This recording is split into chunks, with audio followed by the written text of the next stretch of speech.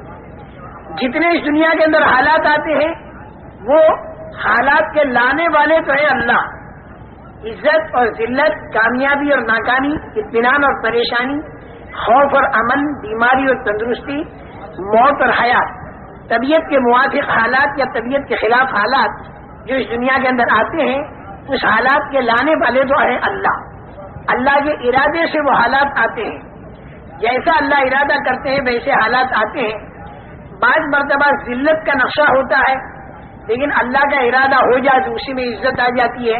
حضرت یوسف علیہ السلام کا سارا نقشہ ذلت کا تھا، دو مرتبہ ان کا بکنا اور زنا کی تہمت لگ کر جیل خانے کے اندر جانا، یہ ذلت کا نقشہ تھا، لیکن اللہ نے ارادہ عزت کا فرما دیا تو اپنی قدرت سے حضرت یوسف علیہ السلام کو ایسی عزت مل گئی کہ دنیا کے کروڑ آدمی ہزاروں سال کے بعد بھی ان کا احترام کرتے ہیں۔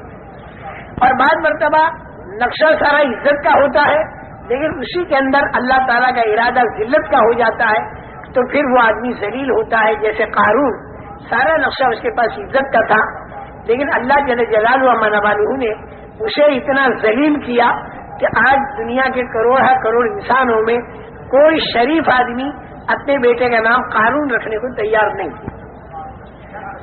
تو میرے محترم دوستو، حالات جو آتے ہیں انسان پر وہ اللہ کی طرف سے آتے ہیں، اللہ ہی حالات کو لاتے ہیں، لیکن اللہ تعالیٰ کے حالات لانے کا ایک ضابطہ اور ایک قانون ہے۔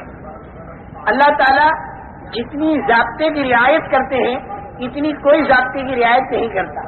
اللہ نے ضابطے بنا رکھے ہیں، ضابطے کی اتنی رعایت ہے کہ لئن اشرکت ليحبطن عملك ولتكونن من الخاسرین، یعنی معصوم سے معصوم تر شخصیتوں سے اللہ یہ کہتے ہیں کہ اگر شرک کیا تو اعمال سارے ختم ہو جائیں گے اور نقصان والوں میں تم بن جاؤ گے۔ آپ اندازہ لگاؤ کہ ضابطے کی اللہ کے ہاں کتنی رعایت ہے۔ یہ حالات جو آتے ہیں دنیا میں اور آخرت میں، یہ ایک ضابطے کے ماتحت آتے ہیں، بلا ضابطہ اندازن نہیں آتے۔ اور ضابطہ اللہ کا حالات لانے کے لیے دنیا کے اندر کی پھیلی ہوئی چیزیں نہیں ہیں، بلکہ انسان کے بدن سے تیار ہونے والے اعمال ہیں۔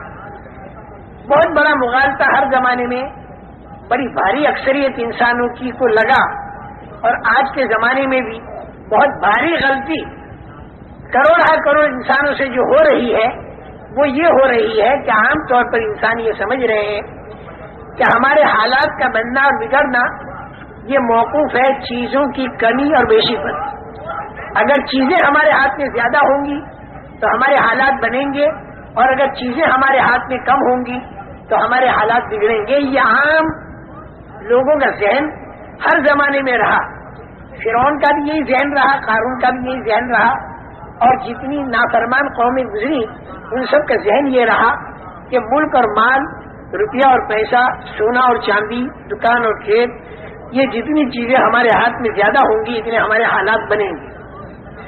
اللہ کی طرف سے بھیجے ہوئے جو انبیاء کرام علیہم السلام تھے، انہوں نے آ کر ہر زمانے میں انسانوں کا یہ ذہن بنایا کہ حالات آتے ہیں اللہ کی قدرت سے، حالات آتے ہیں اللہ کے ارادے سے، لیکن اللہ تعالیٰ نے حالات کے لانے کا ایک ضابطہ بنا رکھا ہے، اور وہ ضابطہ جو ہے وہ انسان کے بدن سے تیار ہونے والے اعمال ہیں، اور انسان کے دل کے اندر کا یقین ہے۔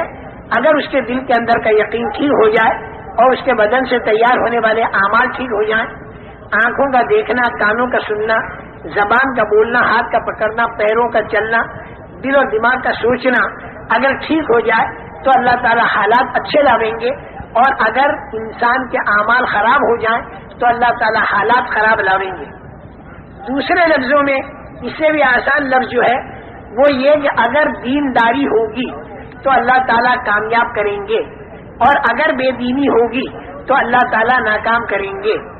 اگر دینداری کچے مکان والے کے پاس ہوگی تو اللہ کچے مکان والے کو کامیاب کریں گے، اور اگر بے دینی پکے مکان والے کے پاس ہوگی تو اللہ تعالیٰ پکے مکان والے کو ناکام کریں گے۔ لیکن ایک حیرت کی بات جو انسان کو حیرت میں ڈالتی ہے ہر زمانے میں اور آج کے دور میں بھی، وہ یہ کہ بہت سے دین والے، بہت سے ایمان والے، بہت سے اعمال والے، ان پر بھی تکلیفیں آ جاتی ہیں، اور بہت سے بغیر دین والے، بہت سے بغیر ایمان والے، بہت سے بے دین آدمی بہت سی مرتبہ دیکھے جاتے ہیں کہ وہ بڑے راحت میں ہوتے ہیں۔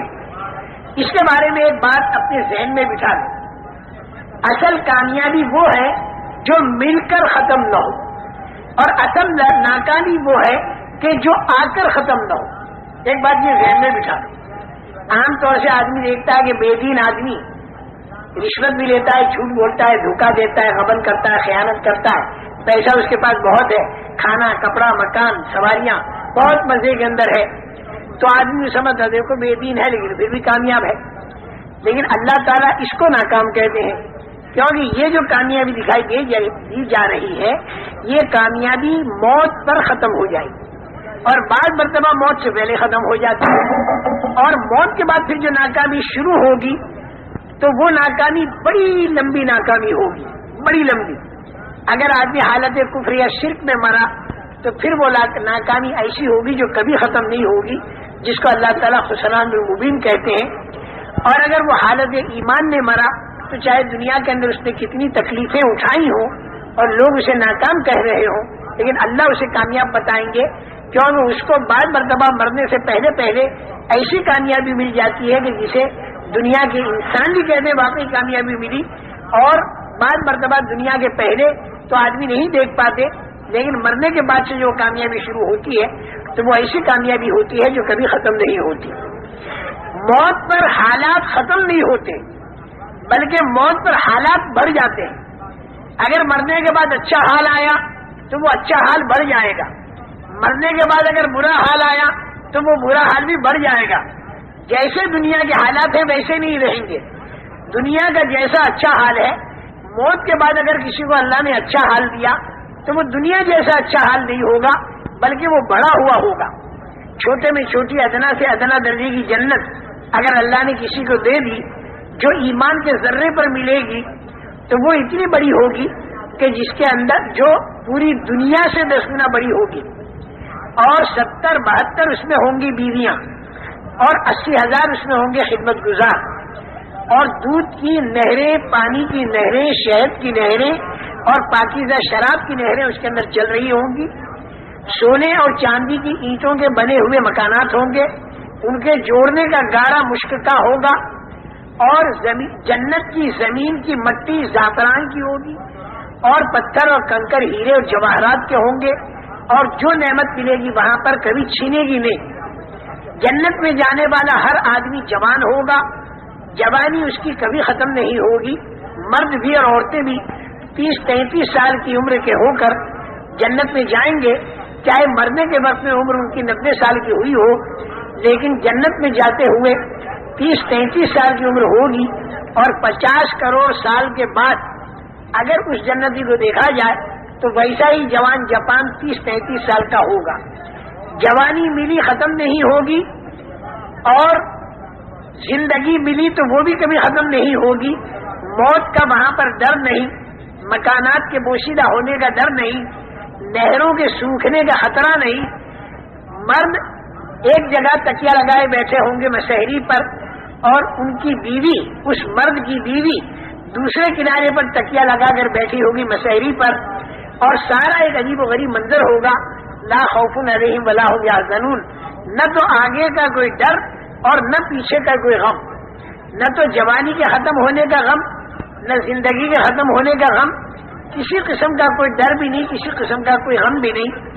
تیز رفتار سواریاں، اگر دوسری جنتوں میں جانا ہوا اعلیٰ قسم کی تو وہاں پر بھی جانے کی اجازت ملے گی، اور ہفتے میں ایک مرتبہ کم سے کم اللہ تعالیٰ کی زیارت اور دیدار، یہ ایک اتنی بڑی نعمت ہوگی کہ جنت کی ساری نعمتیں اس کے سامنے ماند ہوں گی۔ اللہ کو اگر اس دنیا میں کسی نے نہ پہچانا اور اللہ کی معرفت اگر کسی کو نہ ملی تو زندگی اس کی بیکار گئی۔ اللہ کی معرفت جس کو مل جاتی ہے اور ایمان والا جو آدمی بن جاتا ہے تو پھر اللہ تعالیٰ کی زیارت وہاں پر ہوتی ہے، اور یہ ساری جنت کی نعمتوں میں اعلیٰ قسم کی نعمت ہوتی ہے۔ اللہ تعالیٰ اس کی ہمت افزائی فرماتے ہیں، دل جوئی فرماتے ہیں، یہ فرماتے ہیں کہ تجھے اور کچھ چاہیے؟ تو وہ یہ کہتا ہے کہ اے اللہ، ہر لائن کی نعمتیں تو نے ہمیں دے دی، اب ہم تجھ سے اور کیا مانگیں؟ تو اللہ تعالیٰ یہ فرمائیں گے کہ ایک نعمت میں تمہیں اور دیتا ہوں، وہ یہ کہ میں تم سے راضی ہو گیا، میں تم سے ناراض نہیں ہونے کا۔ کیونکہ اللہ کا ناراض ہونا بہت بڑی مصیبت اور اللہ کا راضی ہونا بہت بڑی نعمت۔ سورہ فاتحہ میں یہی دو دعائیں مانگی جاتی ہے کہ انعمت علیہم والے راستے پر ہمیں چلانا اور مغضوب علیہم والے راستے پر مت چلانا۔ انعمت علیہم والے راستے پر ہمیں چلانا، مغضوب علیہم والے راستے پر ہمیں مت چلانا۔ انعمت علیہم والا راستہ وہ ہے کہ جو اللہ کی رضامندی پر پورا ہوتا ہے، اور مغضوب علیہم والا راستہ وہ ہے جو اللہ کے غضب اور اللہ کی ناراضگی پر پورا ہوتا ہے۔ تو میں نے یہ عرض کیا میرے محترم دوستو کہ وہاں مرنے کے بعد جو اچھے حالات آئیں گے تو وہ بہت زیادہ اچھے ہوں گے، اور اگر خدا نہ خواستہ اگر برے حالات آئے تو وہ برے حالات بھی بہت ہی برے ہوں گے۔ جیسے دنیا کے ہیں ویسے نہیں، دنیا کے اندر کسی کو سزا ہوتی ہے اگر تو وہ 5.25 فٹ کے بدن کو ہوتی ہے، لیکن جہنم کے اندر اگر سزا ہوگی تو وہ بدن اتنا بڑا بنا دیا جائے گا کہ ایک دھار احد کے پہاڑ کے برابر، اور کھال اتنی موٹی کہ 3 رات تک چلو تب جا کے اس کی کھال پوری ہو، اتنا بڑا بدن بنا کر سانپ اونٹ کے برابر اور بچھو خچر کے برابر ایک مرتبہ کاٹے تو 40 سال تک تکلیف باقی رہے۔ اللہ تعالی حفاظت فرمائے۔ اور آدمی پریشان، چاروں طرف سے فرشتوں کا ہتھوڑوں سے مارنا، آگ کا جلانا، اندھیرے کا ستانا، اس آگ میں اندھیرا، اور سانپوں اور بچھوؤں کا کاٹنا، بھوک اور پیاس کا ستانا، اور آدمی پریشان حال، بھاگنا چاہے گا تو دروازے بند ملیں گے، بڑے بڑے فرشتوں کے پہرے ملیں گے، اور فرشتوں سے کہے گا کہ تم ہماری کچھ مدد کرو، تو فرشتے مختلف لائن کے جواب دیں گے۔ فرشتے کہیں گے الم یاتکم نذیر، کیا تمہارے پاس کوئی سمجھانے والا نہیں آیا تھا، چونکانے والا نہیں آیا تھا دنیا کے اندر؟ قالوا بلا قد جاءنا نذیر فکذبنا وقلنا ما نزل اللہ من شیء ان انتم الا فی ضلال کبیر وقالوا لو كنا نسمع او نعقل ما كنا في اصحاب السعير فاعترفوا بذنبهم فسحقا لاصحاب السعير۔ وہ کہیں گے بے شک ہم کو سمجھانے والے آئے تھے، قد جاءنا نذیر، تو ہم نے ان کو جھوٹا سمجھا، ہم یہ سمجھے کہ جنت اور دوزخ یہ خیالی چیز ہے، کچھ بھی نہیں، دل بہلانے کی یا صرف دھمکانے کی ایک چیز ہے۔ ہم کو یہ نہیں معلوم تھا کہ یہ واقعہ ہوگا اور ایسا ہوگا۔ کاش کہ اس دن اگر ہم مان لیتے اور سن لیتے، سمجھ لیتے، تو آج ہم یہاں پر جہنم کے اندر نہ ہوتے، اپنے گناہوں کا وہ اعتراف اور اقرار کریں گے۔ لیکن یہ اعتراف اقرار کرنا وہاں ان کے کام نہیں آئے گا۔ بہت بڑا داروغہ ہو گئے فرشتہ، اس سے کہیں گے کہ تو اللہ سے یہ دعا کر، بنا دو یا مالک لیقضی علینا ربک قال انکم ماکثون۔ داروغے کا نام ہوگا مالک۔ اے مالک تو اللہ سے کہہ دے کہ ہم کو وہ ختم کر دے بالکل، تو وہ جواب دے گا کہ بالکل ایسا نہیں ہوگا، اب تمہیں یہیں پر رہنا ہوگا۔ الگ الگ جواب۔ شیطان سے کہیں گے تیری بات ہم نے مانی اور ہم یہاں پر آئے، تو ہمارا ساتھ دے۔ وہ کہے گا فلا تلومونی ولوموا انفسکم ما انا بمصرخکم وما انتم بمصرخی، نہ تو میں تمہاری مدد کر سکتا ہوں نہ تم میری مدد کر سکتے ہو۔ میں نے تمہیں غلط بات کہی، تم نے کیوں مانی؟ اللہ تم سے صحیح کہہ رہا تو اس کی کیوں نہیں مانی؟ یہ شیطان کا جواب ہوگا۔ چاروں طرف سے مایوس ہو گئے، پھر دیکھیں گے کہ بڑے بڑے جو چودھری اور بڑے بڑے ذمہ دار دنیا کے اندر جب کوئی بات پیش آتی تھی تو ان بڑوں بڑوں کے پاس جاتے تھے اور ان سے کہتے تھے کہ بھائی ہم ایک پریشانی میں ہیں تو ہماری پریشانی کو دور کرو۔ تو ان بڑوں بڑوں کے پاس بڑے لیڈر، بڑے نیتا، بڑے چودھری، بڑے سردار ان کے پاس جائیں گے اور کہیں گے ہمیں پریشانی میں ہیں، چاروں طرف سے ہم کو سانپ کاٹتے ہیں، فرشتے مارتے ہیں، آگ جلاتی ہے، ہم بھاگ نہیں سکتے، فرشتے ذرا بھی ہم پر رحم نہیں کرتے، شیطان ہمارا ساتھ نہیں دیتا، تم ہمارے بڑے ہو، تم ہمارے لیے کوئی راستہ سوچو. تو وہ کہیں گے استبر الذین اتبعوا، وہ لوگ کہیں گے کہ ہم کچھ نہیں کر سکتے، ہم بری ذمہ ہیں، ہم کچھ نہیں کر سکتے. تو اب یہ چھوٹے پھر یوں کہیں گے کہ اب کی مرتبہ اگر اللہ نے ہم کو دنیا میں بھیجا تو اب ہم تمہاری پارٹی میں نہیں ہوں گے، اس لیے کہ تم نے ہم کو غلط راستہ بتایا. اور پھر وہ بددعائیں کریں گے، ربنا انا اطعنا سادتنا وکبراءنا فاضلونا السبیل ربنا آتهم ضعفین من العذاب ولعنهم لعنا کبیرا. اے اللہ ہم نے اپنے سرداروں کی مانی اور ہم نے اپنی چودھریوں کی مانی، لیکن اس نے ہم کو تیرے راستے سے ہٹا دیا. اے اللہ تو ان کے اوپر دگنا عذاب ڈال دے، اور اے اللہ تو ان کے اوپر اپنی لعنت کو برسا. میرے محترم دوستو، ایک بہت بڑا منظر کل قیامت کا آنے والا ہے اور اس میں کھرے اور کھوٹے کا فیصلہ ہوگا. یہ خبر انبیاء کرام علیہ السلام نے اللہ کے پاس سے لا کر ہمیں دی. اس کی تیاری کرنے کا زمانہ اس دنیا کا زمانہ ہے، مرنے کے بعد پھر کوئی تیاری آدمی نہیں کر سکتا. جب آدمی قبر کے اندر چلا گیا تو حالات تو بڑھ گئے، چاہے اچھے ہوں چاہے برے ہوں، لیکن انتظام کی طاقت ختم ہو گئی. موت کے معنی کیا ہے؟ انسان کے انتظام کی طاقت کا ختم ہو جانا. دنیا کے اندر اگر خدا نہ خاصا یہاں سانپ آ جائے تو آدمی ڈنڈے سے مارے گا یا کم سے کم بھاگ جائے گا، آگ لگ جائے پانی سے بجھائے گا.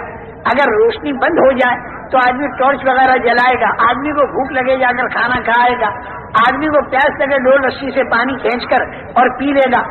یہاں آدمی کے اوپر اگر کوئی حال آ دے تو اس کے پاس قوت انتظام ہے. اور موت کے کیا معنی؟ موت کے یہ معنی کہ آدمی کے اندر سے قوت انتظام ختم. قبر کے اندر سانپ تو آیا، ہٹانے کی طاقت ختم. اندھیرا آیا، اجالا لانے کی طاقت ختم. پٹائی ہو رہی، اس سے بچنے کی طاقت ختم. اگر 5-10 ڈنڈے رکھ بھی دیں میں رشتے دار تو دنیا کے ڈنڈوں سے قبر کے سانپ نہیں مرتے، اور دنیا کے پانی سے قبر کی آگ نہیں بجھتی، اور دنیا کی ٹارچ سے قبر کا اندھیرا دور نہیں ہوتا، اور دنیا کی چیزوں سے قبر کے اندر سہولت نہیں ملتی. وہاں آدمی جب دیکھے گا کوئی راستہ نہیں تو پھر وہ اللہ سے یوں کہے گا کہ اے میرے اللہ، میرے کو تو واپس لوٹا دے. اتنا تو وہ بھی جانے گا کہ قبر میں کچھ کر نہیں سکتا، یہاں پر میں نماز نہیں پڑھ سکتا، اور یہاں پر میں روزہ نہیں رکھ سکتا، تسبیح اور تلاوت نہیں کر سکتا. اے اللہ تو میرے کو دنیا میں واپس بھیج دے. کتنی بڑی دولت یہ دنیا کی زندگی تھی جو میرے ہاتھ سے نکل گئی. اب میرے کو معلوم ہوا کہ دنیا میں اگر ایک مرتبہ سبحان اللہ کہتا تو جنت میں میرے لیے ایک درخت بنتا، الحمدللہ کہتا تو درخت بنتا. دنیا میں سب کا خیرات کرتا تو اس کا میرے کو بدلہ ملتا. دنیا میں اللہ کے دین کی دعوت کا کام کرتا، جو جتنے انسانوں میں دعوت کا کام پہنچتا اور جتنے انسانوں میں دینداری آتی ان سب کے برابر میرے کو اے اللہ ثواب ملتا. اب تو میرے کو دنیا میں واپس بھیج دے. اب میری سمجھ میں بات آ گئی، اب میں دنیا میں جا کر اچھے کام کروں گا. اللہ تعالیٰ فرمائیں گے کل بالکل نہیں. اور دیکھو ایک بات میں بتاؤں، دنیا کے اندر انسان پر جو تکلیف آتی ہے وہ تکلیف اس لیے آتی ہے تاکہ آدمی الٹا راستہ چھوڑ دے اور سیدھے راستے پر آ جائے. دنیا کے اندر کی تکلیف خدا کی ایک رحمت ہے. جب آدمی غلط راستوں پر چلتا ہے تو پھر اللہ تعالیٰ تنبیہ کے طور پر تکلیفیں ڈالتے ہیں، اور ان تکلیفوں کا منشا اور ان تکلیفوں میں مصلحت اللہ کی یہ ہوتی ہے کہ لعلہم یرجعون. بار بار اللہ تعالیٰ فرماتے ہیں کہ یہ چھوٹی تکلیفیں میں ڈالتا ہوں تاکہ تم پلٹا کھا جاؤ، یعنی غلط راستہ چھوڑ دو، صحیح راستے پر آ جاؤ. دیکھو میرے محترم دوستو، یہ باتیں جو میں آپ حضرات کو بتا رہا ہوں، کسی زمانے میں یہ باتیں بتانا کام تھا نبیوں کا. یہ باتیں حضرت موسیٰ علیہ السلام کے بتانے کی تھی. حضرت عیسیٰ علیہ السلام، حضرت نوح علیہ السلام، انبیاء کرام علیہ السلام دعوت دیتے تھے، لوگوں کے دلوں میں اللہ کی عظمت اور بڑائی پیدا کرتے تھے، مرنے کے بعد والی زندگی انہیں سمجھاتے تھے، اور چھپی ہوئی باتیں اللہ تعالیٰ ان کے اوپر کھولتا تھا تو وہ انہیں بتایا کرتے تھے، اور اللہ تعالیٰ کی بڑائی کو اتنے زوروں پر بیان کرتے تھے تاکہ آدمی کا ذہن بنے۔ یہ کام تھا نبیوں کا۔ لیکن حضور اکرم صلی اللہ تعالی علیہ وسلم پر اللہ تعالیٰ نے نبوت کو ختم کر کے اب یہ کام جو تھا یہ اس امت کے ذمہ ڈال دیا۔ تو میں بحیثیت ایک امتی ہونے کے آپ حضرات کے سامنے ان باتوں کو کرتا ہوں، اور آپ حضرات کی بحیثیت امتی ہونے کے اس دعوت کو لے کر پورے عالم کے اندر پھیل جائیں، کیونکہ لوگ اگر بغیر ایمان کے مرے تو مرنے کے بعد پھر ان کے پاس کوئی راستہ نہیں۔ مرنے سے پہلے اگر ان کا ذہن بنایا جائے تو ان کا ذہن بن سکتا ہے، اگر ان کا ذہن بنا اور وہ ایمان اور اعمال کی طرف آ گئے تو میں سچ کہتا ہوں ایسی قدر کریں گے اور جتنے آدمی دینداری بناتے چلے جائیں گے ان سب کے برابر آپ کو ثواب ملے گا۔ دیگر انبیاء کرام علیہ السلام کو وقت ملا دنیا میں کام کا زیادہ، لیکن کام ملا تھوڑا۔ حضرت نوح علیہ السلام کو کام کتنا